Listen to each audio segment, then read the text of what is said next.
আসসালামু আলাইকুম everyone, welcome back to my channel Bilkis kitchen blog. আজ আবারও চলে এলাম একটা নতুন ভিডিও নিয়ে। আমার আজকের ভিডিও হলো পটল ভর্তা। আর এই পটল এভাবে যদি ভর্তা করেন তাহলে দেখবেন গরম গরম ভাতের সাথে কিন্তু খেতে অসম্ভব মজার লাগে। আর এই পটল ভর্তাটা দেখতে দেখেন কত সুন্দর দেখাচ্ছে, দেখতে যেমন সুন্দর খেতে কিন্তু অসম্ভব মজা। কিভাবে পারফেক্টলি এই পটল ভর্তাটা করা যায় চলুন দেখে নিই।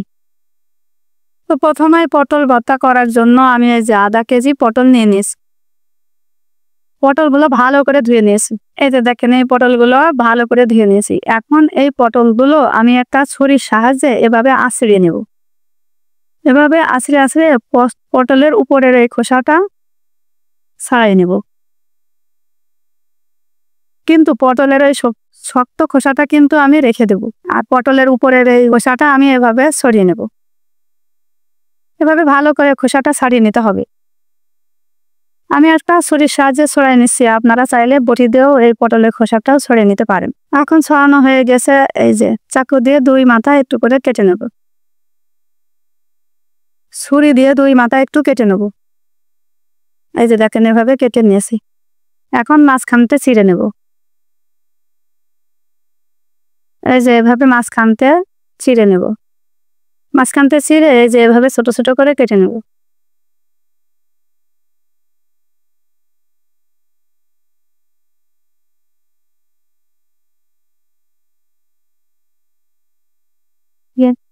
এই যে দেখেন এইভাবে ছোট ছোট করে কেটে নিয়েছি। একইভাবে আমি সব পটলগুলো কেটে নেব। এই যে দেখেন পটলগুলো এখন কাটা হয়ে গেছে। এখন এই পটলগুলো আপনারা চাইলে প্রথমে পটলগুলো ধুয়ে নিয়েছি, তো এই পটলগুলো না ধুলেও হবে, কাটার পরে না ধুলেও সমস্যা নেই, কিন্তু আমি একবার ধুয়ে নিয়েছি। এরপর চলে যাব চুলোয়। চুলোয় একটা পাতিল বসিয়ে দিয়েছি। পাতিলে অল্প পরিমাণ পানি দিয়ে দেবে। এখানে কিন্তু খুব বেশি পানি দেওয়া যাবে না, অল্প একটু পানি দিয়ে দিতে হবে, জাস্ট পটলটা সেদ্ধ হওয়ার মতো। এখন পানিটা একটু গরম হলে পটলগুলো দিয়ে দেবো। পটলগুলো দিয়ে এভাবে ভালো করে মিশিয়ে নিয়ে ঢাকনা দিয়ে ঢেকে 10 মিনিট কুক করে নেব। এই 10 মিনিটেই কিন্তু পটলগুলো ভালো করে সেদ্ধ হয়ে যাবে। আর অবশ্যই মাঝে নাড়াচাড়া করে দিতে হবে, তা না হলে কিন্তু নিচের পটলগুলো সেদ্ধ হয়ে যাবে আর উপরের পটলগুলো কাঁচা থাকবে। এজন্য 2-3 বার ভালো করে এভাবে নাড়াচাড়া করে এপিস ওপিস করে পটলগুলো সেদ্ধ করে নিতে হবে। 10 মিনিট পরে যে দেখেন পটলগুলো কিন্তু সেদ্ধ হয়ে গেছে। না, এখন এই পটলগুলো একটু ঠান্ডা করে নেব। ঠান্ডা হয়ে গেলে এই পটলগুলো আমি ব্লেন্ড করে নেব। এর জন্য একটা মিক্সার জার নিয়ে নিয়েছি।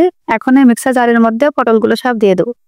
আপনারা চাইলে হাতের কাছে যদি মিক্সার জার না থাকে তাহলে কিন্তু পাটাতে বেটেও এই ভর্তাটা তৈরি করতে পারেন, সেক্ষেত্রেও কিন্তু খুব ভালো হবে। এই যে দেখেন পটলটা ব্লেন্ড করা হয়ে গেছে, এক পাশে রেখে দেবো। এরপর চলে যাবো চুলোয়। চুলোয় একটা পাতিল বসিয়ে দিয়েছি। পাতিলে পরিমাণ মতো তেল দিয়ে দিয়েছি। এখানে কিন্তু পাতিলে পরিমাণ মতো সরিষার তেল দিয়ে দিয়েছি। এখানে কিন্তু সরিষার তেলটা একটু বেশি দিতে হবে। এরপর ফোড়নের জন্য 2টা মরিচ দিয়ে দেবো। দিয়ে মরিচ 2টা একটু ভেজে নেব। মরিচ 2টা ভাজা হয়ে গেছে, একটু উঠাই রাখবো। উঠায়ে রেখে দেবো ঠান্ডা হওয়ার জন্য, কারণ এই মরিচ 2টো আমি ছোট ছোট করে ভেঙে ভর্তার ভিতরে দিয়ে দেবো। এজন্য মরিচ 2টো উঠায়ে একটু ঠান্ডা করে নেব। এখন ওই একই তেলের মধ্যে 1 চামচ কালো জিরে দিয়ে দেবো। কালো জিরে দিয়ে একটু ভেজে নেব। এরপর এখানে 2টা বড় বড় সাইজের পেঁয়াজ কুচি দিয়ে দেবো। দিয়ে পেঁয়াজ কুচিটাও ভালো করে ভেজে নিতে হবে। আর ভর্তার ক্ষেত্রে কিন্তু পেঁয়াজ কুচিটা একটু বেশি লাগবে। একদম পেঁয়াজ কুচিটা আমি একটু লালচে লালচে করে ভেজে নেবো, সেক্ষেত্রে ভর্তার টেস্টটা কিন্তু অনেক বেড়ে যাবে। এখন এভাবে ভালো করে এই পেঁয়াজটা ভেজে নেব। পেঁয়াজটা একবারে বেরেস্তার মতো ভাজবো না, পেঁয়াজটা একটু লালচে লালচে করে ভেজে নেব। এই যে দেখেন পেঁয়াজটা কিন্তু ভাজা হয়ে গেছে। এখন শুকনো মশলা অ্যাড করব। প্রথমেই দেবো স্বাদ অনুযায়ী লবণ, 1 টেবিল চামচ হলুদের গুঁড়ো, 1 টেবিল চামচ মরিচের গুঁড়ো। আমি একটু মরিচ কম দেবো, আপনারা চাইলে এখানে কাঁচা মরিচ কিংবা শুকনো মরিচ আরও অ্যাড করতে পারেন। আমি কিন্তু খুব বেশি মরিচ দেবো না, এই জন্য আমি 1 চামচ মরিচ অ্যাড করেছি। এখন এটা একটু ভালো করে নাড়াচাড়া করে ভেজে নিয়ে এখানে ব্লেন্ড করে রাখা পটলগুলো দিয়ে দেবো। পটলগুলো দিয়ে এভাবে ভালো করে ভেজে নেব। আর এই পটলের ভর্তাটা কিন্তু আমি শুকনো শুকনো করে ভাজবো। এখন পটলের এই মিশ্রণটা ভালো করে এভাবে ভেজে নেব। সেভাবে ভালো করে ভেজে নিতে হবে। এখন এ পর্যায়ে এসে আমি যে ইলেকট্রিক চুলায় রান্না করছি, এই অপশনে যেয়ে 5 মিনিট ভালো করে ভেজে নেব। আর আপনারা যদি গ্যাসে রান্না করেন সেই ক্ষেত্রে মিডিয়াম আঁচে দিয়ে 5 মিনিট ভেজে নিতে হবে। আর এভাবে যদি পটলের ভর্তাটা করেন তাহলে কিন্তু যে কোনো দিনও পটল খায় না সেও কিন্তু এই পটলের ভর্তাটা পছন্দ করবে। আর এই পটলের ভর্তাটা কিন্তু খেতে অসম্ভব মজার হয়।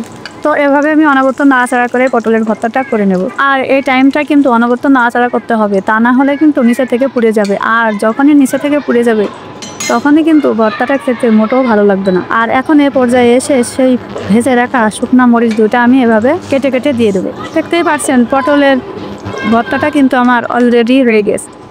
এখন এ পর্যায়ে এসে একটু ধনেপাতা দিয়ে দেবো। ধনেপাতা দিয়ে ভালো করে এভাবে ভর্তার সাথে মিশিয়ে দেবো।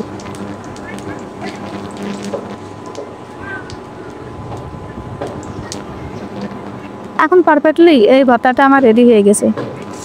এখন চুলা থেকে নামাইয়ে ঠান্ডা করে নেব। একটু ঠান্ডা হলে দেখেন এই যে দেখেন ভর্তাটা কত সুন্দর হয়েছে। আর এই ভর্তাটা দেখতে যেমন সুন্দর দেখাচ্ছে, গরম গরম ভাতের সাথে খেতে কিন্তু অসম্ভব মজার। তো আশা করছি আমার এই পটল ভর্তার রেসিপিটি আপনাদের খুব ভালো লেগেছে। আর যদি ভালো লাগে তাহলে লাইক কমেন্ট দিয়ে আমার চ্যানেলের পাশে থেকে যেতে পারেন। তো আজকের মতো এখানেই শেষ করছি। যে যেখানে আছেন ভালো থাকেন, সুস্থ থাকেন। আল্লাহ হাফেজ।